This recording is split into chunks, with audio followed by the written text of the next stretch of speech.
Sir monsoon Dastak देती है, ऐसे में बीमारियां भी दस्तक देनी शुरू हो जाती हैं। बरसात की वजह से कई जगहों पर पानी जम जाता है, जिसकी वजह से मलेरिया और डेंगू जैसी बीमारियां का लक्षण आना शुरू हो जाता है। इसमें बचाव क्या है और उपाय क्या हो सकता है? बचाव तो सबसे पहले ये है कि जहाँ गंदगी वाला पानी हो उसका ये प्रयास करें कि गंदगी वाला पानी कहीं जमाव नहीं हो। और दूसरा ये कि घर में जब आप सोते हैं तो निश्चित ये तो आप मलेरिया और डेंगू दोनों मच्छर से होने वाली बीमारी है, तो घर में जब भी सोए मच्छरदानी का प्रयोग जरूर करें। और मस्क्यूटो रिपेलेंट जो भी मार्केट में है उसको हम यूज करके मच्छर भगाने वाला काम हम लोग कर सकते हैं। तो दो चीज जरूर प्रयोग में लाएं। और गंदगी जहां हो, जहां गंदगी पानी का हो, वहां पर उसमें डीडीटी या जो भी निश्चित रूप से अपने नगर निगम को इन्फॉर्म करें कि मच्छर का प्रकोप जो भी है, तो वो लोग अभी व्यवस्था में है कि उसको फॉगिंग और ये सब से उसको दूर करवा सकते हैं। अगर हो जाए तो किस तरह का टेस्ट करवाएं और क्या क्या उपचार उसके हो सकते हैं? नहीं, टेस्ट तो जैसे मलेरिया के लिए हम लोग गोल्ड स्टैंडर्ड की डॉक्टर से मिले और स्लाइड टेस्ट जिसको बोलते हैं, स्लाइड में हम लोग मलेरिया खोजते हैं। और दूसरा ये है मलेरिया से रिलेटेड हम लोग एंटीजन टेस्ट करते हैं, जिसको अब नॉर्मल भाषा में हम लोग ऑप्टिमल टेस्ट करते हैं, वो एंटीजन देखने के लिए। तो वो हम लोग मलेरिया के लिए कर सकते हैं। और डेंगू किट आता है या एलिजा किट फॉर डेंगू, तो उससे हम लोग डेंगू का टेस्ट करके देखते हैं एलिजा विधि से, या अभी मार्केट में किट भी है जिससे कि हम लोग उससे उसका पता करते हैं। अगर हो जाए तो उसके बचाव क्या क्या हो सकते हैं? नहीं, तो हो जाने के बाद तो उसका ट्रीटमेंट, जैसे डेंगू तो वायरल डिजीज है, इसलिए उसमें अगर उसको ट्रीटमेंट हम केवल वायरस का है तो उसके अगेंस्ट में तो कोई प्रॉपर दवा नहीं है। उसमें हम लोग सिम्टोमेटिक ट्रीटमेंट करते हैं।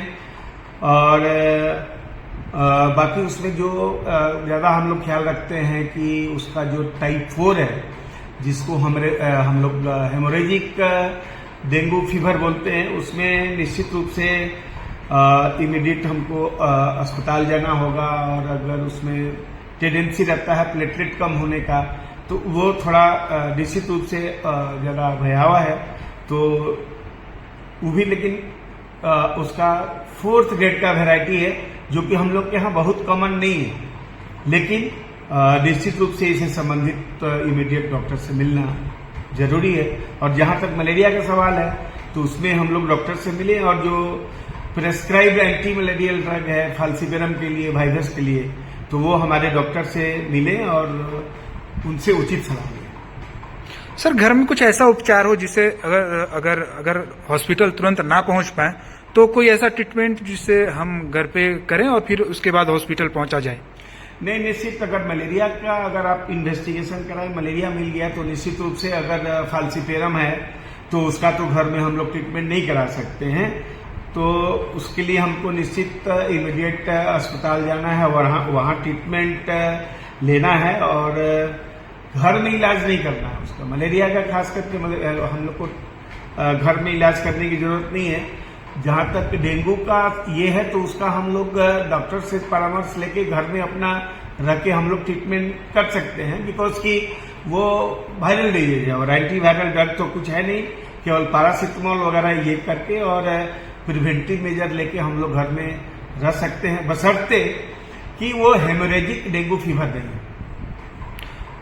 डेंगू में ना प्लेटलेट्स घटने लगता है, तो उसके क्या उपाय हैं कि तुरंत उसका प्लेटलेट बढ़ाया जा सके? नहीं, तुरंत उपाय तो है कि आपको प्लेटलेट देना होगा। अगर अभी तो उसका हम लोग ये जो देखे हैं कि 10,000 के नीचे में अगर जाता है, प्लेटलेट कम होता है, तब उसमें चढ़ाने की जरूरत होती है। लेकिन इमीडिएट उसका प्लेटलेट बढ़ाने का तरीका ओनली प्लेटलेट के बदले प्लेटलेट देना है। उसमें हम लोग प्रेफर जो करते हैं, अगर हम लोग